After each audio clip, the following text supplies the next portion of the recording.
12233142007. Di sini saya akan mempresentasikan tentang model pembelajaran kepala bernomor struktur.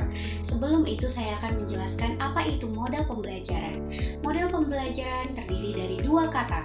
Model artinya pola dari sesuatu yang akan dihasilkan atau dibuat. Pembelajaran artinya sistem atau proses pengajaran siswa atau peserta didik yang secara sistematis dirancang, diterapkan, dinilai agar setiap peserta didik mampu mencapai tujuan pembelajaran dengan efektif. Jadi, definisi model pembelajaran menurut Joyce and Weil ialah rencana atau pola yang digunakan dalam membentuk kurikulum, membuat rancangan bahan-bahan pembelajaran, dan juga membimbing pembelajaran di kelas.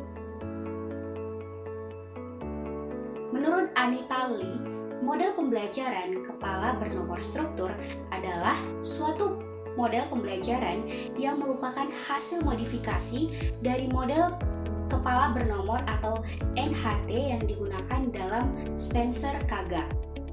Model pembelajaran kepala bernomor struktur adalah model pembelajaran kelompok dengan nomor di kepala siswa.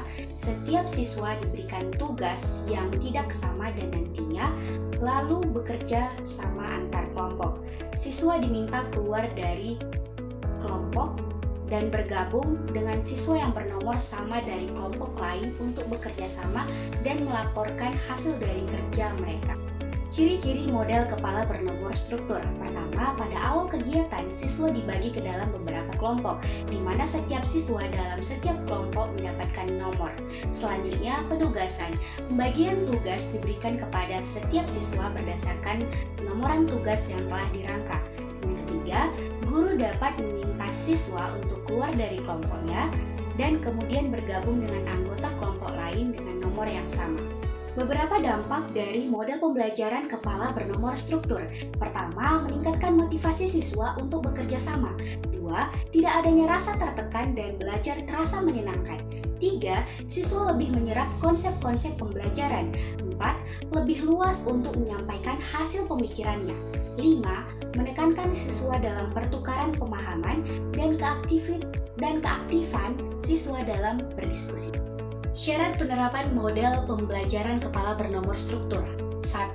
Rasional teoritis. Model kepala bernomor struktur merupakan sebuah model pembelajaran yang dilandasi oleh teori belajar konstruktivis. Teori belajar konstruktivisme didasarkan pada pernyataan bahwa setiap peserta didik membangun pengetahuannya sendiri dari lingkungan untuk memperoleh pengalaman dan skema. 2. Tujuan pembelajaran. Mempermudah pembagian tugas, membantu siswa belajar melaksanakan tanggung jawab individunya sebagai bagian dari anggota kelompok sehingga dapat diterapkan dalam semua mata pelajaran dan tingkatan kelas. 3. Langkah-langkah.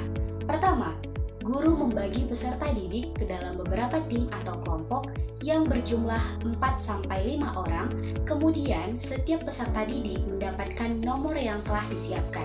2.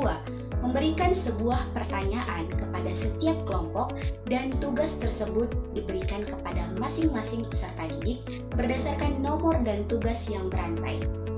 3. Pendidik juga bisa menugaskan peserta didik dengan nomor yang sama dari setiap kelompok untuk bekerja sama sehingga bisa saling berbagi kendala dan untuk saling membantu atau mencocokkan hasil kerjasama.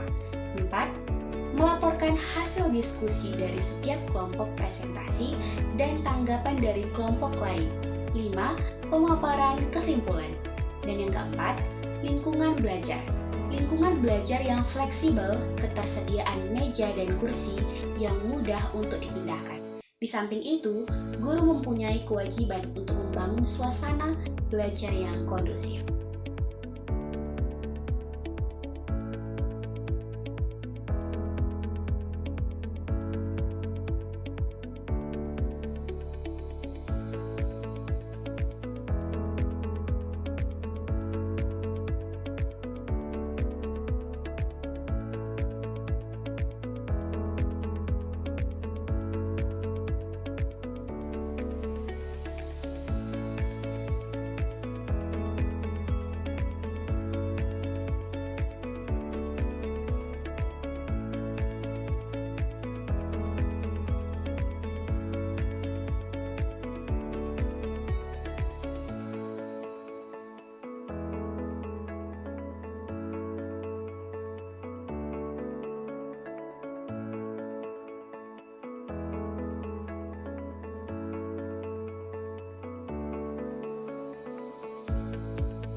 Kelebihan dan kekurangan model pembelajaran kepala bernomor struktur.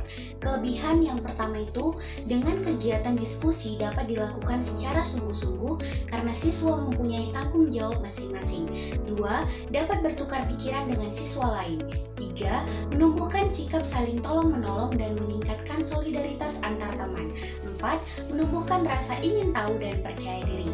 5. Dapat meningkatkan kreativitas dan prestasi belajar siswa. Kurangannya, yang pertama, guru tidak mengetahui kemampuan masing-masing siswa. 2. Terdapat kemungkinan siswa untuk melakukan perbuatan curang dalam mengerjakan tugas yang diberikan oleh gurunya dengan meminta bantuan kepada temannya.